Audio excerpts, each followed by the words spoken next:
հեռու մոտիկ ընկերներին, աշխարհներին, արևներին, հրանման հոգիներին, բոլոր նրանց, ում որ հոգին վառվում է վառ, բոլոր նրանց հոգիներին արևավառ,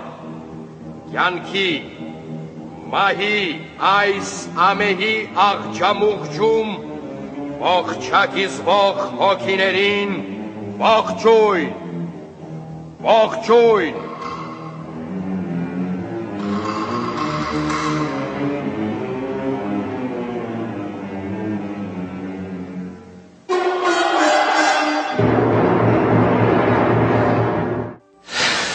Բարև հարգելի լայնակիցներ, ես Ամնետ Ներսյանն եմ։ Այսօր սիրելի բարեկամներ, մեր ծրագրի հյուրն է կրկին պարոն Արմեն Խանջյանը, որին դուք լսեցիք եւ նրա հետաքրքիր հաղորդումներին մասնակից եղաք մի ամիս առաջ, երբ մենք խոսում էինք հայկական եւ ոչ հայ քաղաքակրթությունների մասին։ Մենք մի քանի շաբաթ դադարից հետո, տարբեր թեմաների մասին խոսելուց հետո վերադարձանք կրկին մեր նախասիրած թեմային։ Այսօր պարոն Արմեն Խանջյանը պիտի ձեզ ներկայացնի մի շատ հետաքրքիր թեմա, որի մասին կարելի ասել մեր ոչ միայն մեր ընդհանրապես մարդկության ոչ գիտնական պարզ հասարակության 99%-ը տեղյակ չէ։ Մենք այսօր կփորձենք լսել պարոն Խանջյանին, որը մեզ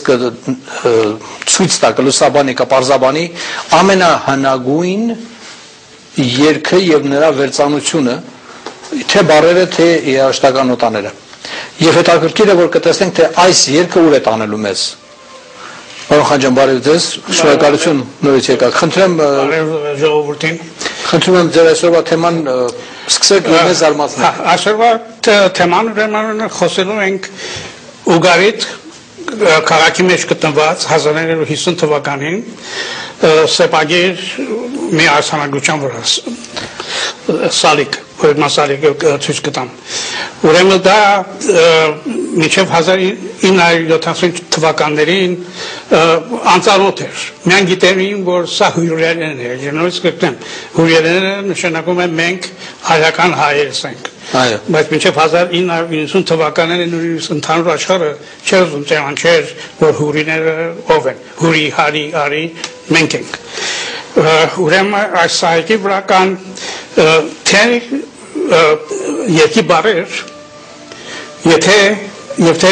երաժշտական նոտաներ, այնպես ինչպես որ ասենք, եթե այսօր մեկը պիանոն ուղղակի նոտաները վերցնում է, վերևի մասը գրված է նոտաները, տակը երկի բարերը, եւ այդ կարող են երգել մեղոքի կամ մեղում։ Ուրեմն սա 1400 թվականի մեր ժամանակից առաջվա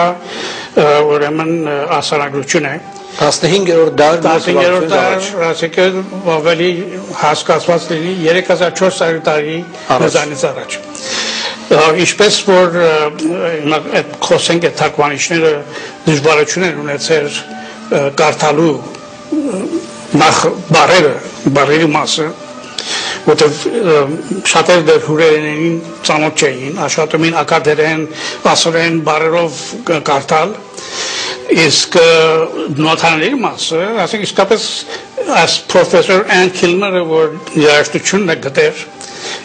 իսկապես որ զարմանալի է, հրաշք մեկինը, որ կարողացել է սեպագիրները ոչ թե կարդալ որպես գրություն, տարել բարեր, այլ նոտաներ։ Ուրեմն նա հասկացել է, որ սա պարզ գրություն չէ, այլ երգ է։ Հա, իհարկե, բայց նայեք 1950-ից մինչև 1974, 24 տարվա մեջ ոչ չի հասկացել սա ինչ էր։ Ուրեմն իսկ 1974-ին, որ ցույց կտամ, առաջ անգամ հրատարակվել է այդ գրքի բանի նյութի արդիվ, մեծատիր բարակ գրքով եւ LP մեծ ռեկորդով։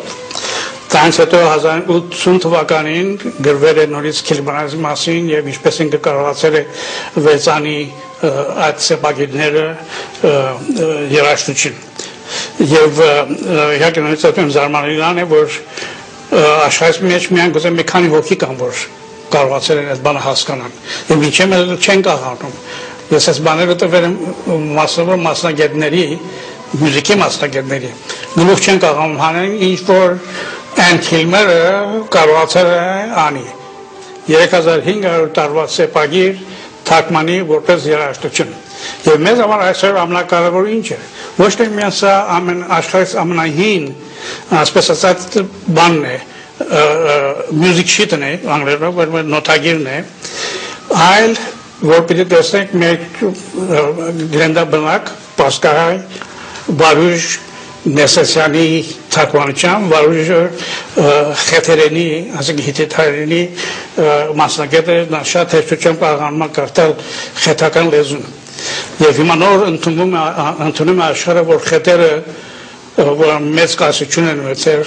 դրանց թագավորները ամենը եղել են խորիներ, այսինքն հայեր, իրենց կրոնքը եղել է խորիական, հայկական, իրենց աստվածները ամենը եւ լեզուն եղել է հայկական։ Բայց ոչ ոք չունեցել կապի հիթիթների լեզուն, որ ընդունվել է Եվրոպայի մեջ որպես ամենաառաջին հնդեվրոպական լեզուն հուրիների հետ։ Բայց mēs կամասկանց արդեն այս բաները դուրս են գալիս։ Հետո մենք ցույց կտամ մեկ հատ խոսեմ մեկ երկու անձերի մասին, որ UCLA-ի արխեոլոգիի կարևոր անձերից են, Բուչելետի ամուսինը եւ կինը, որ 20 տարի է բեղում են կատարում Ուգարիթի մոտ, որը ասալիկն է գտնվել, տրամոտ քաղաքը Ուրքեշը, որ Ուրքեշը, որ հիմա բանից դուրս է գալիս, որ հսկայական մի հատ բան է եղել, քաղաք է եղել, եւ այդ Ուրքեշը հուրիների մայրաքաղաքն էր։ Եվ այնքան այդտեղ կարևոր բաներ են գտնվել, որ Բուչելատին պարզապես հայտարարում է, որ ինչպես երևում է այս իրենց բերումներից, որ հուրիները եղել են հիմնադիրը մարդկության քաղաքակրթության։ Ինչպես եթե հիշեք նախանցյալները որ խոսեցին, որ հուրիներն են, որ քաղաքակրթություն տարածել են հայկական բարձրավանդակից, որ քաղաքակրթությունը առաջացել է, եւ հիմա հողի վրա, կավի վրա, պատերի վրա բեղումներ կատարելով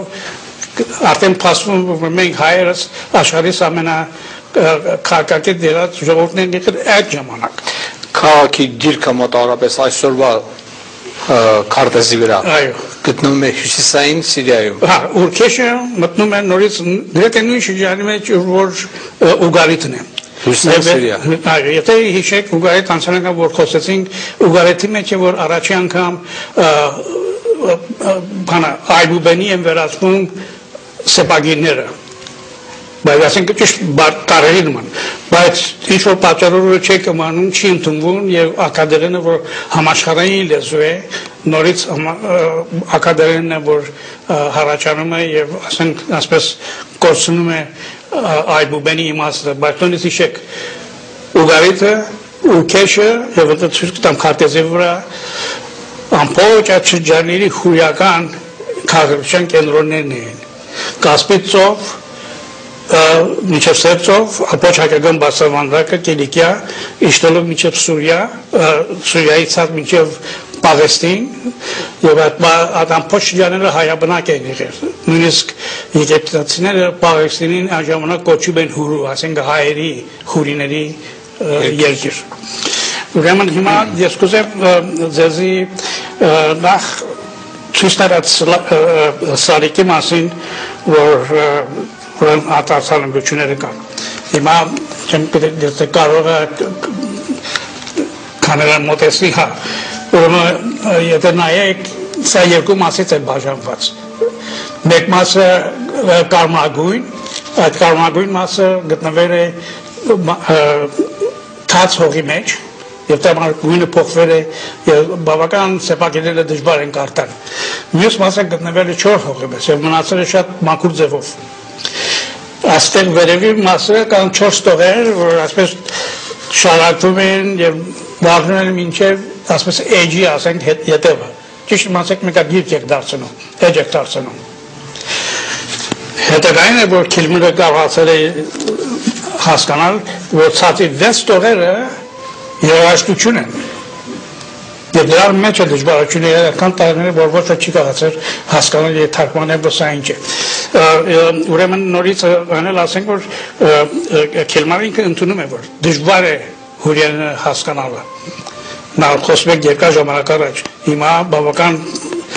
անձեր կան, որ կարողանում են հուրիերեն կարդան։ Եվ Urartu բարը որ միանգամ են հիշում դրա համար որ շատ էլ ծանոթ են Urartu բարին, բայց ոչ թե Վանյան կամ Արարատյան թագավորության։ Անել ասեմ, Urartu բարը պետք է գործածենք։ Ամբողջ հասարակությունների մեջ հին ժամանակվա ասորական, բաբելոնական, պարսկական Urartu բարը գոյություն չունի։ Այդ հետագային Եվրոպացիների սարկած հրած բառը եւ հիմա իհարկե թուրքերի ամենասիրած բառն է Urartu, որտեղ Urartu ասելով նրանք առանձնացնում են հայությունը,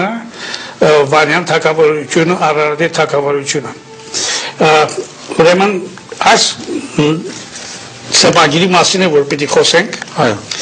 եւ երաժշտության մասին։ Քանի որ կուզեմ որ հանգած ժամանակը չասի ժամանակ չունենանք Ես նախ նվագել եմ ձեզ համար առաջ անգամ է լինում, որ հեռատեսիլի վրա նստվում է այս բանը, այս հորիական երկը, իրակը նորից հիշեք, 3500 տարվա այսօրվա բացատրությամբ նոթաների եղանակն է, բարերը, նորից ասեմ, պրոֆեսոր Քելմերը ընդունում է, որ ճիշտ բարերը չեն, բայց հետո խոսենք որ դրանց ճիշտ բառերն ինչ են, որ ճիշտ բառերը լսեք դա հայքի պատմությունն է, հայքի եւ բելի պատմությունն է։ Այս 4 տողերը խոսում են հայքի եւ բելի պատերազմի մասին, հայերենով։ Հիմա մյուզիկը նվագեմ։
Ուրեմն սիրելի ժողովուրդ լսեցիք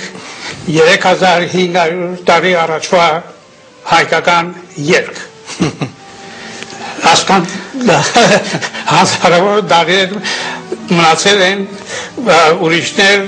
երաժշտագետներ աշխատել են Քիլմերի մյուզիկը մեկ քիչ փոխեն, փոխողությունները որոշ տեղեր նշել են, բայց նորից ընդունված է որ Քիլմերի եզրակացությունը այդ մյուզիկին ամենաճիշտն է։ Հիմա իհարկե գայցենք բարերի մասին, ինչպես ասեցին բարերը մեկ քիչ տարբեր են, որտեղ չեն կարողացել ճիշտ ձևով թարգմանեն, եւ այդ բարերով որ երգում է խառն են, ակադերեն, հյուրիական իրենց կացվածքով։ Բայց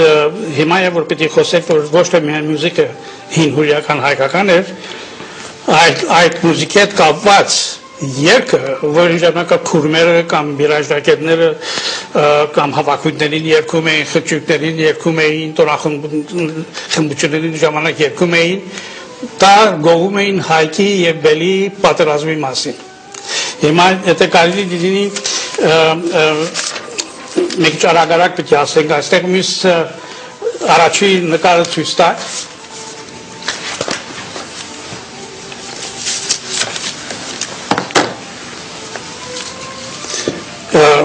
Այդ մասը մենք արդեն խոսեցինք, դա որպես վերնագիրն է, երկրորդը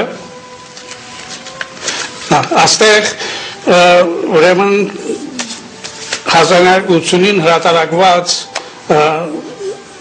Biblical Archaeology Review magazine-ի մեջ նկարը տեսնում եք կազմի վրա այդ սալիկի նկարն է, իհարկե սալիկը ես եմ սարքել որպես մոտավորապես իմանալ ինչ է, ինչպես է նմանում եւ այդտեղ տեսնում եք երկու գունավոր նկարներ այդ սալիկին մեջը իհարկե շատ գունավոր բացատրություններով խոսում է ինչպես Քիլմերը կարողացել է այդ երաժշտությունը հասկանալ եւ հազարպես աշխարհի ներկայացնել մյուս նկարը այս նկարի մեջ տեսնում եք առաջի 4 տողերը մեկ ինչ բարձ չեն երևում որ սեպագիրներն են բարերն են ինչպես ցույց տվեցի սալիկի վրա գարնում են մինչև հետևի էջը ցածի մասը 6 տողերը երաժշտությունն են մյուս նկարը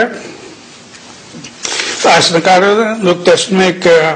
նորից այս մագազինի մեջ նկարված մեջտեղի նկարը Քիլմերն է քնարը ձեռքին մեջտեղը նստած երաժշտագետ իր պրոֆեսորներից մեկը Ռիչարդ Քրակեր անունով եւ կանգնած համաշխարհային քնարների մյուզիկի գործիքների մասնագետն է եւ այս երեքն է որ միացել են եւ ասորական, բաբելոնական, եգիպտական իրենց հավաքած տեղությունների վրա սարքել են քնարը Շատ լավ Պարոն Խանջյան հիմա մենք պարտավոր ենք գնալ կարճատև դադարի սելյայնակիցներ խնդրում եմ մնացեք մեզ հետ մենք շատ շուտով կհետադառնանք եւ կշարունակենք այս հետաքրքիր թեման մնացեք մեզ հետ